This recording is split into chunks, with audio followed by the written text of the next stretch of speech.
અમદાવાદ શહેરમાં મહિલાઓની સુરક્ષાને વધુ મજબૂત બનાવવા માટે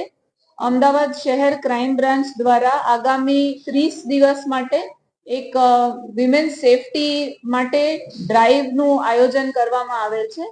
અને આ ડ્રાઈવના મુખ્ય ઉદ્દેશ છે કે જે અમદાવાદ શહેરમાં જાહેર જગ્યાઓ છે, જે બધી પબ્લિક પ્લેસીસ છે જ્યાં લોકોની અવરજવર વધારે હોય છે,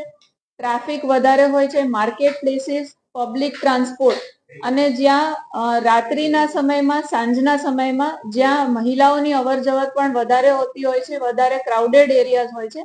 આ તમામ એરિયાઝમાં અમે આ ડ્રાઈવનું આયોજન કરવામાં આવે છે. આ ડ્રાઈવનો મુખ્ય ઉદ્દેશ્ય એ છે કે જાહેરમાં